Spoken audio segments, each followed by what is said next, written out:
ជាការពិតណាស់ដែលមនុស្សយើងត្រូវតែមានចិត្តបុណ្យមានចិត្តល្អទៀងត្រង់ចេះផ្ដល់ឲ្យនិងលះបង់ចំពោះមនុស្សជុំវិញខ្លួនការធ្វើអំពើល្អគឺជារឿងដែលមនុស្សយើងគ្រប់គ្នាត្រូវតែមាននៅក្នុងជីវិត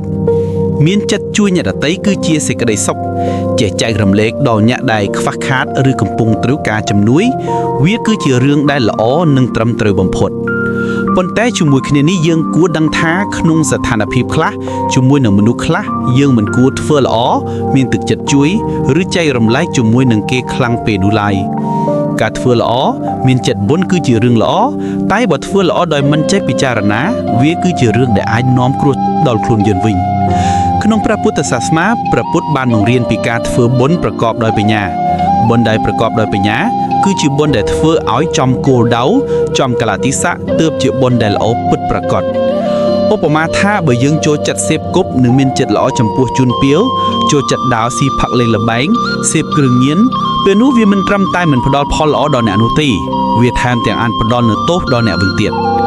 បើយើងមានចិត្តមេត្តានិងផ្ដល់ឱកាសដល់មនុស្សដែលមិនយល់ពីតម្លៃរបស់យើងក៏មិនមែនជារឿងដែលល្អដូចគ្នាចិត្តល្អដែលត្រឹមត្រូវគឺធ្វើល្អដោយមិនរំពឹងផលនិងធ្វើល្អដោយពិចារណាច្បាស់លាស់ធ្វើល្អចំពោះមនុស្សល្អដើម្បីបង្កើតអំពើល្អថែមទៀតចូលចាំថាទឹកចិត្តពេលវេលានិងទ្រព្យធនរបស់យើងគឺរកបានដោយលំបាកណាស់ដូច្នេះបើដុលឲ្យមនុស្សខុសវាគឺជារឿងមួយដែលគួរឲ្យសោកស្ដាយដូច្នេះហើយ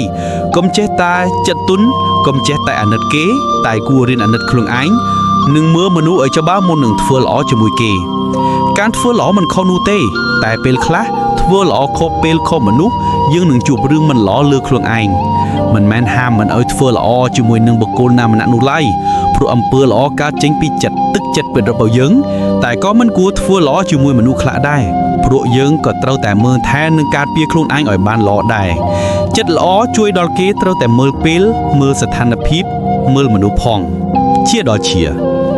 ដកស្រង់ពីសិភៅដោះលែងខ្លួនឯងពីការឈឺចាប់